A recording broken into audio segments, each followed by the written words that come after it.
पुणी से पागला पलि एवं चित्रकूट भगवान जाऊँगी दंडकारण्य अभिमुखे।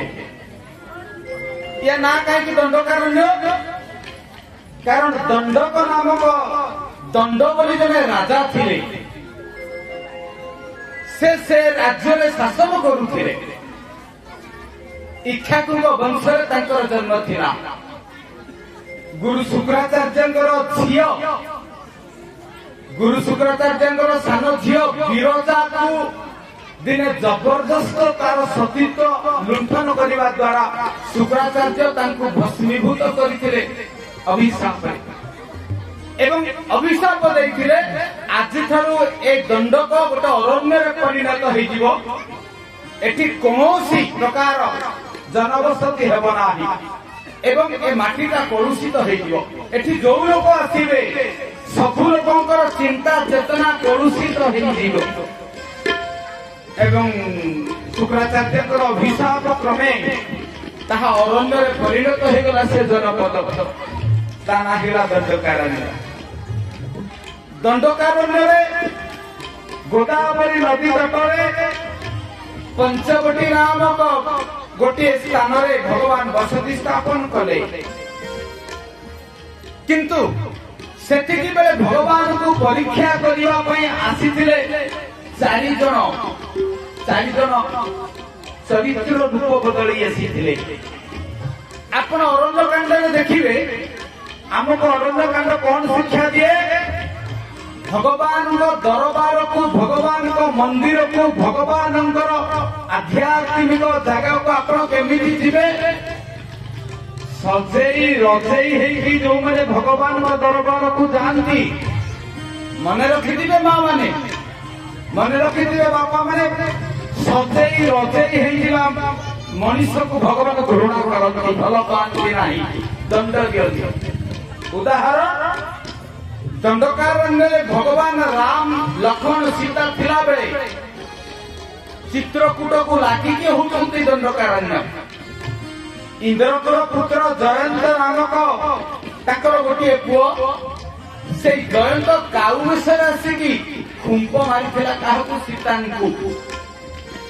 भगवान कौन करू ताकू?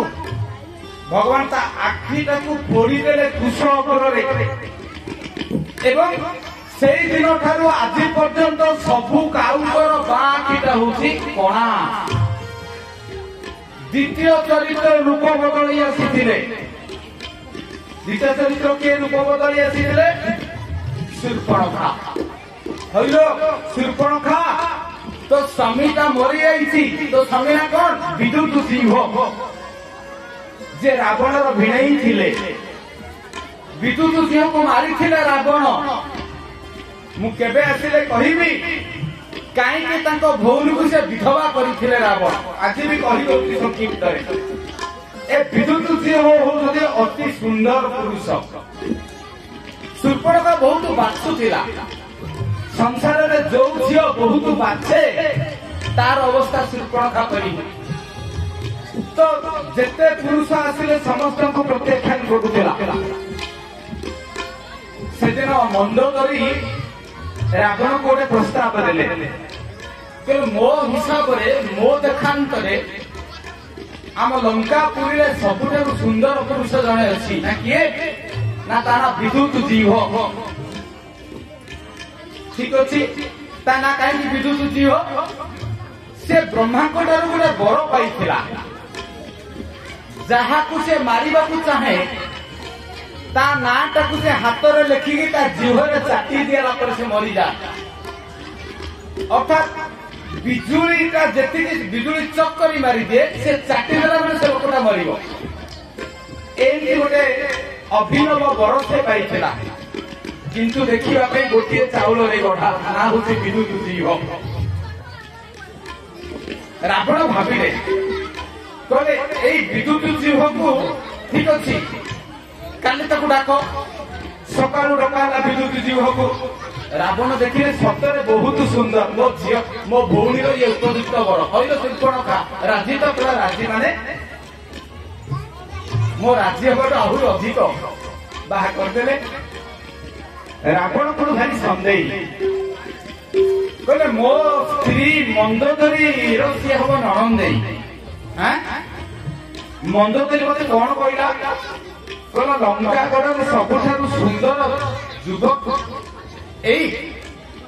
मो स्त्री जदि कहूँ फाशरे पड़ी रावण सन्देह आसला कहला एटा को रखी एटा को मारि कारण मो स्त्री को धरी से कौ दिन पलैब तेना कौन कले ना कहले ये मो भिड़े माने ये निश्चित गोटे बड़ पोस्ट रहा दरकार को पोस्ट रखाला लंकागढ़ फाइनान्स मिनिस्टर वित्त मंत्री अर्थमंत्री अर्थात भंडार घर जो बहुत धन संपद अच्छी टंका पैसा सुना रूपा से चाबिकाटा धरई दिगला रावण खोजुला टिके भूल हेले मारिबी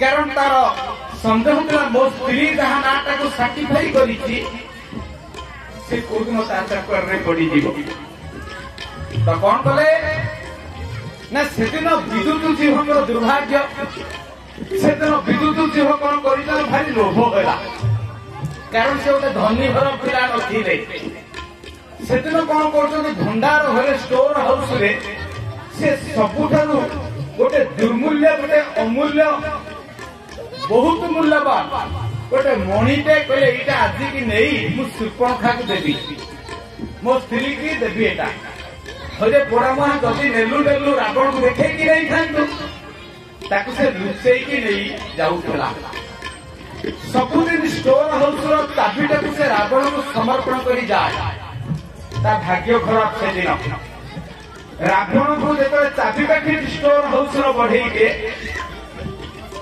रावण से कई सन्देह कहले विद्युत जी हो ना आज्ञा देखिया सरजमीन चेक करागला खानदानस करागला भीतर बाहर से अपूर्व मणि थी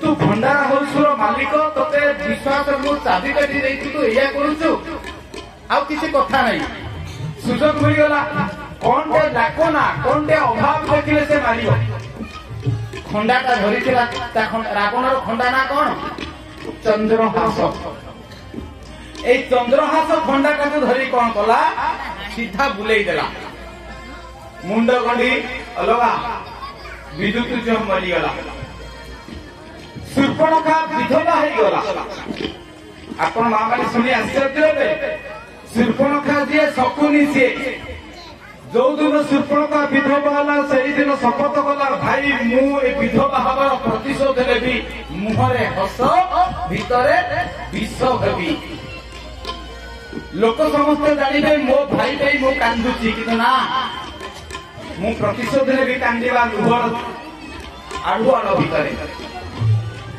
तो सही शूर्पणखा रूप बदल आसी भगवान कौन कले कहले रूप बदल आसी नाशा कर्ण छेदन कले मु आपन को कहिली जे रूप बदल के आसे भगवान ताको सहंती नहीं आपण जानिछथि ए जगत रे बहुत शूर्पणखा अछंती आमको धर्म कथा कहिबे आमको पुण्य कथा कहिबे किंतु भितरे और झील को खराब दृष्टि विचार करुवे बापा मानकर जत्न नेउनथिबे बापा को चापुड़ा माँ को गोईठा करुवे किंतु चिता चिलक गेरुआ अरुआ रे बंचुथिबे आ लोक को धर्म कथा कहउथिबे शूर्पणखा किए जे मुहरे गोटे कथा कहे आउ गोटे काम करे से होची शूर्पणखा भगवान तार नाशा कर्ण छेदन करि ताको विदा करिदेले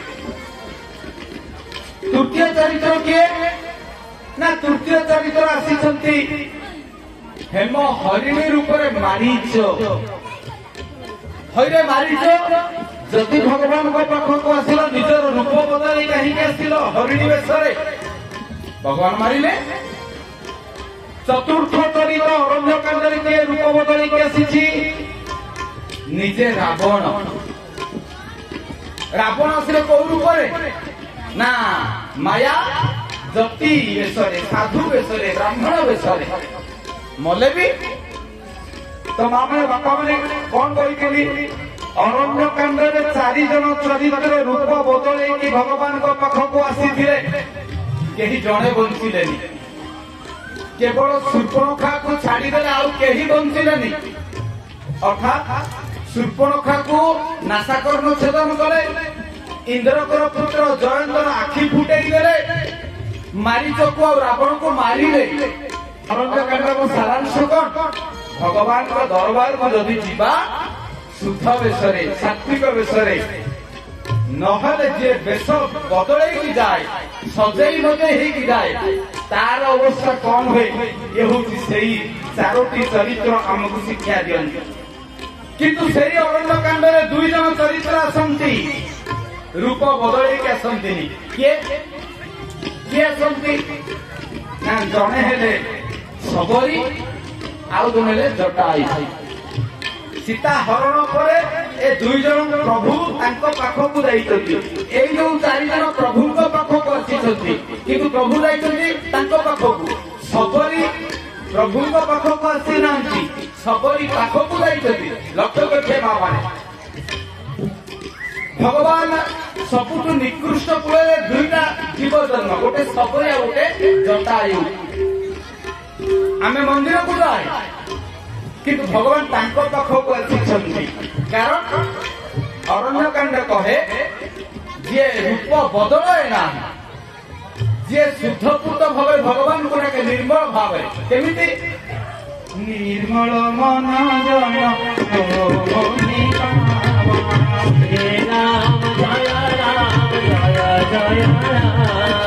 ମୋହି କପଟ ସମୁଚି ଜନ ଭାବନା। ରାମ ଜୟ ରାମ ଜୟ ଜୟ ରାମ, ହରେ ରାମ ହି କେବଳ ପ୍ରେମ ପିୟାରା। ରାମ ଜୟ ରାମ ଜୟ ଜୟ ରାମ, ରାମ ହି ରେ ରୂପରା ନିହାରା। ରାମ ଜୟ ରାମ ଜୟ ଜୟ ରାମ, ବୋଲ ବଜରଙ୍ଗ ଭଗବାନ କି। ଶବରୀ ସେଦିନ ଭଗବାନ ସୀତାଙ୍କୁ ଖୋଜି ଖୋଜି ଯାଉଛନ୍ତି, ଶବରୀଙ୍କ ସହିତ ଭେଟ ହେଇଛି। ଶବରୀ କାନ୍ଦି କାନ୍ଦି ଭଗବାନଙ୍କୁ ପ୍ରାର୍ଥନା ଅନେକ କରନ୍ତି। ମା ଶବରୀ ଦିନେ ଫେର କାନ୍ଦିଲେ, ଭଗବାନଙ୍କୁ କହିଲେ, ପ୍ରଭୁ ବାହାଘର ପୂର୍ବ ରାତିରେ ମୁଁ ପଳେଇ ଆସିଥିଲି ମୋ ବାପ ଘର ଛାଡି। କାରଣ ଏ ଜଗତକୁ ଜାଣିଛି, ଏ ସଂସାରକୁ ଜାଣିଛି, ଏ ସଂସାରଟା ବଡ ଦୁଃଖମୟ।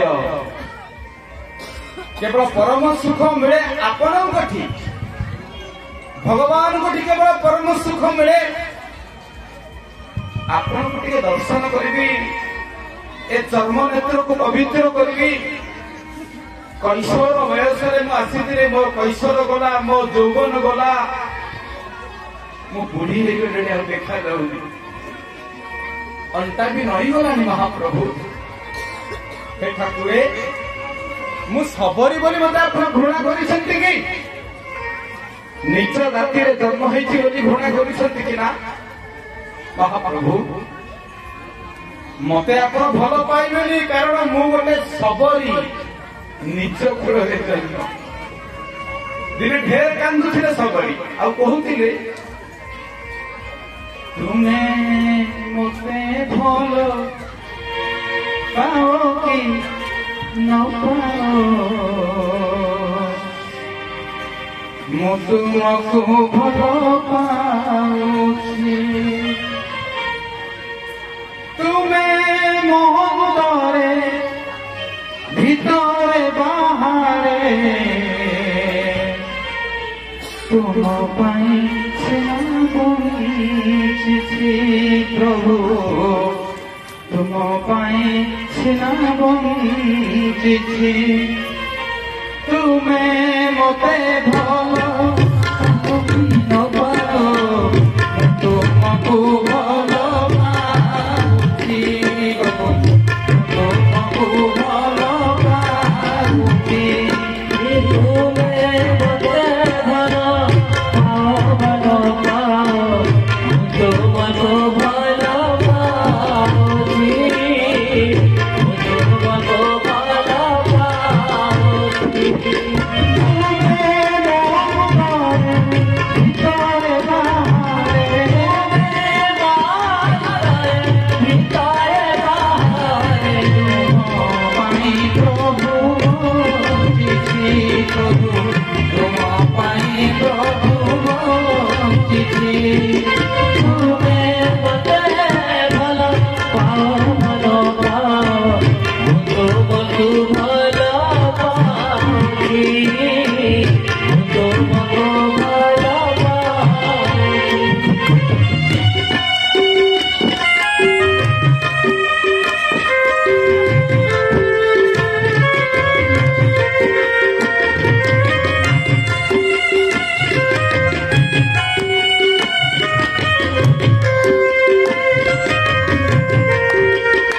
भगवान